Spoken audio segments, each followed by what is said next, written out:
Hello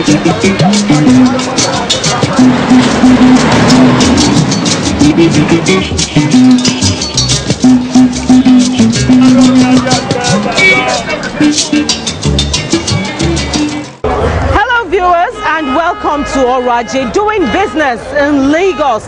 Well, I am Busola Koi, welcoming you to the program today. Of course, we know that earlier on, a few days ago, the Lagos State government passed into law the new Lagos traffic law.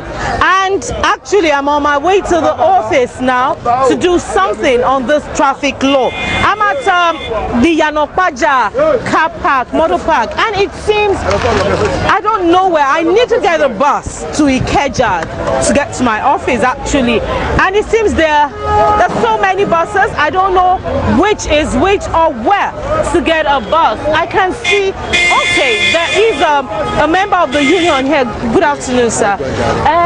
I'm going to Ikeja. Where can I get a bus? Because I don't know where all these buses are going to. Ikeja is there outside there because they are inside Garidon occupy. Okay, so you have them in batches. Yes. Okay, so are you going to move them inside once you have more space in the garage? Yes, because we need more place because all this market we put that place, we don't want it again. Okay. You understand? Because that place is garage before you go put as a market.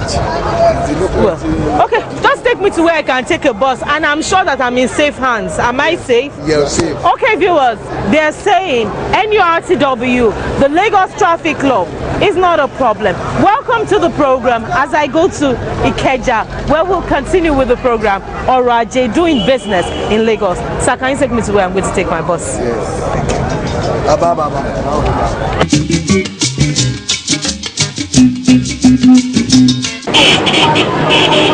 Traffic in the metropolitan city of Lagos is very peculiar, and over the years, successive governments have come up with different strategies on managing it. Only recently, the Babatunde Fashola administration came up with a set of rules and regulations known as the Lagos State Road Traffic Law 2012 to curb indiscipline among road users. Some parts of the law stipulates a 3-year jail term for driving against traffic, popularly known as one-way, 20,000 naira fine for non-usage of helmet, restriction on the use of sirens, as well as the blaring of horns indiscriminately, amongst others. The government says these laws are meant to create a saner environment, assuring Lagosians that it will improve life expectancy and solve the many insecurity challenges experienced in the state. A legal practitioner gave us a legal interpretation of these laws. We run what we call a federal system of government. Okay. And under the Constitution, there are what we call the exclusive legislative list, the concurrent legislative list, and then the residual list. Under our Constitution, whatever is on the exclusive legislative list can only be legislated upon by the federal government. Where it's a concurrent legislative matter, then both the state government and the federal government have powers over it. But where there is a federal government law in respect of it, the state laws must be made to comply with such a federal law. And then when it comes to the residual list, of course, the state government has absolute control over it. Now, transportation is something that is within the concurrent legislative list. So the Lagos state government has power in respect of regulating how transport will be run within the state. There is no doubt about that. Yeah, and it's also first part of regulation of normal government to people relationship, which is also part of the things the government can do. So there is no doubt that they have the powers to create laws on how transport business will be managed and run within the state government. I mean, within the territorial division of Lagos State. They do have that power, I have no doubt about that. But whether the law as it is now would achieve all its objectives immediately is another matter entirely. Generally, whether we like it or not, every society changes, and every individual in society must learn to change with society. And when society develops, individuals in it must learn to change alongside it. So really, if you say most of the people in the transport industry are illiterate, they are not illiterate really. They are educated, but maybe not properly professionalized. We have a lot of graduates, unemployed graduates, people who are who have secondary education, polytechnic education, who are into the transport business. So it's not really correct to say most of the people you see driving on those roads are elderly illiterate. Maybe the illiterate element are the way you talk about the carriers, people commonly refer to as the agberos. And even in those ones, you see them that they do have some smattering of educational capacity. Most of them are either secondary school dropouts, and so they could actually be retrained and encouraged. So I don't see compliance with the registration as a problem in terms of whether they are literate or not. I think where we should be concerned about is the laws as it relates to them. How do you change their attitude and their perception of their role in the transport system? They are professionals in a way. That's what they do every morning. They've been waking up 6 a.m., 5 a.m., moving people from one point to another. So that's what they do. It's just that this has not been, what they do has not been professionally put into a law or recognized per se, which is what the government is now trying to do. And if you look back in history, it wasn't that Lagos State did not have some form of this attempt at professionalizing transportation in the past. Anybody who knows the days of the Benson transport system, the SAPAS and all that, those were early attempts, even under the colonial regime, to create some form of mass transportation under an organized environment. It was the collapse of those economic conditions that now created a situation where people were just buying buses in this case. Of course, with the expansion in Lagos, which the normal buses could not meet, that created opportunity for the all-comers affair that you have today. So I understand Lagos State is not trying to streamline the position, and it's appropriate.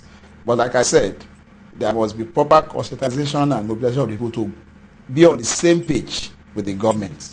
Oroaje also met with the chairman of the Lagos State chapter of the National Union of Road Transport Workers, NURTW, Tajuddin Agbede, on the issue of retreating into the garages from the main roads. He also talked about the registration of drivers and conductors. He said his members are ready to comply with government's directive while appealing for the creation of new garages. Traffic law, another side,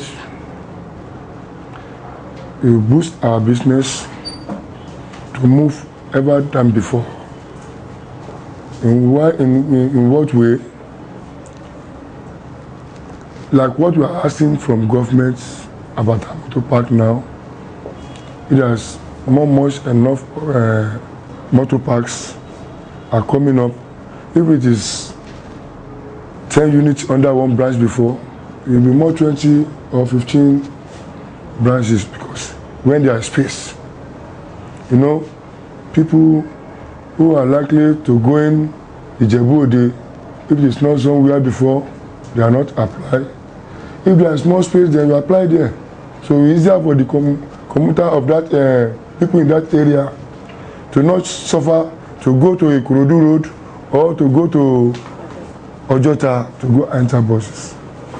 That's why we say, in one side, this law will boost us in our business in one side. In the other side, if there is no chance for this, it will be somehow for our members, because some people will suffer because they are managing for some area before and which is not going to be used again.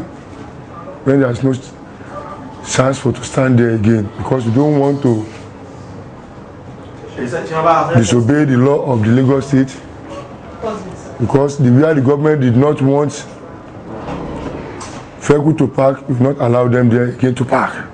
We want to write our areas to the government now to know which place and which place need to give a park to do our business, because soldier go, soldier come. Barrack is not going to anywhere. The park, the garages which we met when we are driving, it is somebody lead the place before we come, and we want to put more than what we met before. But we pray to God that the what we met in viable number will not be reduced when we have been there. I beg you, Ìjọba tó dá wa rò, ọmọ wọn náà la jẹ́.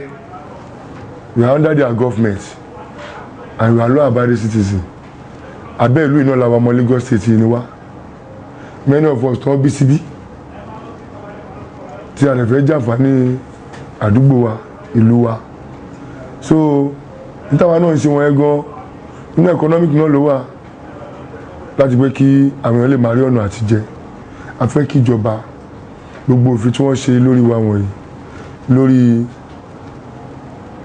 ID card àmọ́ pé compulsory nìyẹn ó ti wà tipẹ́, that is conductor ID card, driver badge ó ti wà tipẹ́tipẹ́, the hacking permit route ó ti wà tipẹ́tipẹ́. You are moving somewhere to another place, they will name you in your roadworthiness ó ti wà tipẹ́tipẹ́. We are fight for all that, but for the parking, we are suffering for the parking. That's what we need from government. Some drivers and passengers also agree to the new laws, especially the registration, which will help curb and eventually put a stop to criminal acts by some people who hide under the cover of transport business.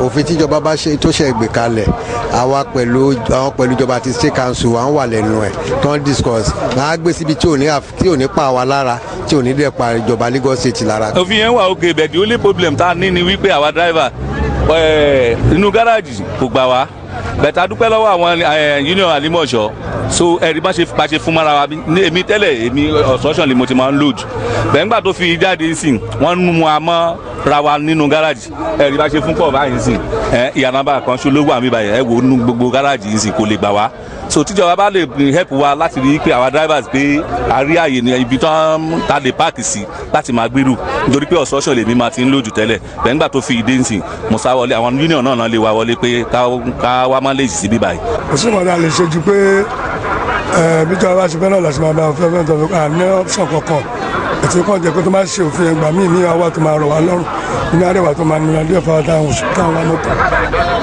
I really support the government for the law they bring out now because it's very good if the government can try to stand on that point. Since the government passed the law now, they are still ceasing to collect the money. And when the government passed the law that nobody should collect anything from the people, and they still stand to collect the money, although they are already off their clothes, they off their uniform. So they to not let anybody know that they are collecting the money, and they are still doing it. Agbede says in complying with the rules, business will become more profitable for existing and intending transport owners. The transport business is one of the biggest industry, and it has to be properly regulated. You've heard of the likes of, if I can mention them, Ekene Delishuku, the Young Shagro, Chisco. They started from unregulated business, but they were smart.